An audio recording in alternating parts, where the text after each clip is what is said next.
5 বছর ধরে চলা এক মহাযজ্ঞ।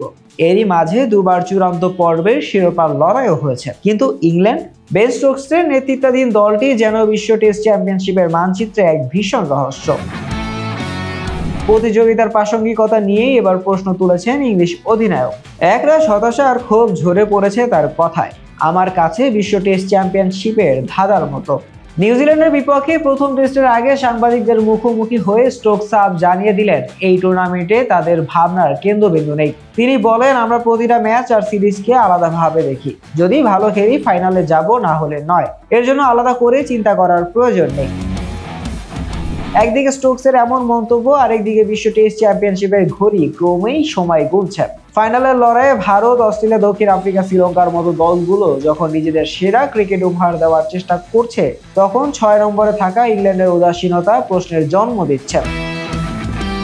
ক্রিকেট দুনিয়ার অন্যতম টেস্ট দল ইংল্যান্ড। ব্যাট আর বলের ঐতিহ্য গড়ে তোলা এই দলটির টেস্ট ক্রিকেটের গৌরবের ইতিহাসও দীর্ঘ। অথচ বিশ্ব টেস্ট চ্যাম্পিয়নশিপের আসরে তাদের কোনো উল্লেখযোগ্য সাফল্য নেই। শীর্ষে থাকা অস্ট্রেলিয়া কিংবা ভারতের তুলনায় তারা যেন এখন প্রতিযোগিতার বাইরে। এই বাস্তবতা তাদের জন্য কতটা স্বস্তিদায়ক সেটাই ভাবনার বিষয়।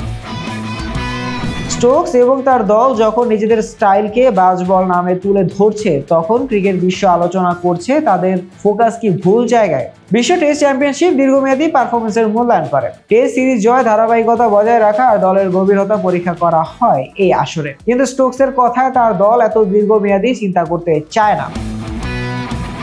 স্টোকস আরো বলেছেন, আমরা সবাই থেকে বেশি ক্রিকেট খেলি, কিন্তু প্রতিযোগিতার লক্ষ্য আমাদের কাছে অস্পষ্ট। আমরা খেলি ম্যাচ জয়ের জন্য, পয়েন্টের জন্য নয়। তবে কি বিশ্ব টেস্ট চ্যাম্পিয়নশিপ ইংল্যান্ডের জন্য অপ্রাসঙ্গিক, নাকি দলটির দীর্ঘমেয়াদী পরিকল্পনার অভাব? শাহরিয়ার আহমেদ জয়, ডেস্ক রিপোর্ট, আইকন স্পোর্টস।